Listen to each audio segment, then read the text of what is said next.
এখানে শিক্ষার্থীরা যেন তাদের সুপেয় পানি পান করতে পারে তাদের জন্য এখানে ড্রিঙ্কিং ওয়াটারের ব্যবস্থা করা হয়েছে। সুপ্রিয় দর্শক, আসসালামু আলাইকুম।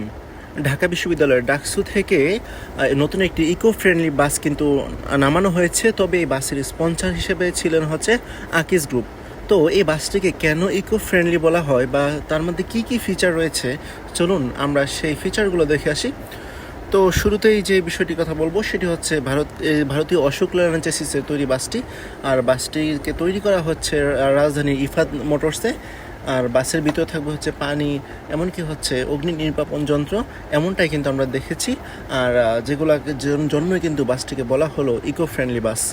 তো দেখেন বাসের বডিটি কিন্তু সচরাচর যেরকম বাসের বডি থাকে ঢাকা বিশ্ববিদ্যালয়ের বাকি বাসগুলো, সেগুলো এখানে শিক্ষার্থীরা যেন তাদের সুপেয় পানি পান করতে পারে তাদের জন্য এখানে ড্রিঙ্কিং ওয়াটারের ব্যবস্থা করা হয়েছে। একই সাথে এই বাসের প্রত্যেকটা পয়েন্টে শিক্ষার্থীরা যখন বসবে তারা তাদের ডিভাইসকে চার্জ দিতে পারবে। তাদের ডিভাইস চার্জ দেওয়ার জন্য এখানে চার্জিং পয়েন্ট রাখা হয়েছে প্রত্যেকটা সিটে। এই বাসগুলো কিন্তু নারী শিক্ষার্থীদের জন্যই তৈরি করা। তো দেখেন যে এখানে হচ্ছে পানির ব্যবস্থা করা রয়েছে। আর হচ্ছে আরেকটু পিছনের দিকে গেলেই কিন্তু দেখতে পাবেন যে মোবাইল ফোন চার্জারের কিন্তু ব্যবস্থা রয়েছে। অর্থাৎ এই ফিচারটি কিন্তু এই দুটি বাসে নতুন। অর্থাৎ একটি হচ্ছে পানির ব্যবস্থা, অন্যটি হচ্ছে মোবাইল ফোন চার্জিংয়ের ব্যবস্থা। আর আরেকটি ব্যবস্থা রাখা হয়েছে, সেটা হচ্ছে অগ্নি নির্বাপন ব্যবস্থা আর কি। তো বাসটি মোটামুটি আগামী 5 থেকে 7 দিনের ভিতরেই একেবারে A to Z কমপ্লিট হয়ে যাবে। আর সিটের ফরমেশন হচ্ছে 3/2। আরেকটি বিষয় নতুন হচ্ছে, সেটা হচ্ছে ফার্স্ট এইডের বক্স। অর্থাৎ এখানে কিন্তু প্রয়োজনীয় ওষুধগুলো থাকতে পারে। আর সেখানে হচ্ছে অগ্নি নির্বাপন যন্ত্র থাকতে পারে, ওষুধ। তো সব কিছুই কিন্তু বাসগুলোতে পাওয়া যাবে। এমনকি হচ্ছে গ্যাস্ট্রিকের ট্যাবলেট সহ নাপা প্লাস হচ্ছে যে স্যালাইন, এগুলো থাকবে। আর সিটের ফরমেশন যেটা দেখলেন সেটা হচ্ছে 3/2।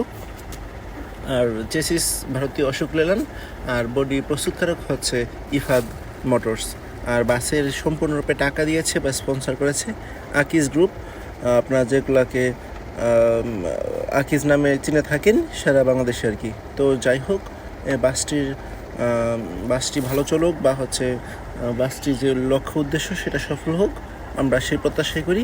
পরবর্তীতে আমরা অন্য একটি ভিডিও নিয়ে আবারও আপনাদের সামনে হাজির হব। ধন্যবাদ, আসসালামু আলাইকুম। আর সাথে থাকুন মিরাজ ঢাবি চ্যানেলের। আপনাদের ট্রান্সপোর্ট নিয়ে যত ধরনের আপডেট আছে আমাদের চ্যানেল থেকে কিন্তু পেতে পারেন। সেই পর্যন্ত ভালো থাকুন, সুস্থ থাকুন।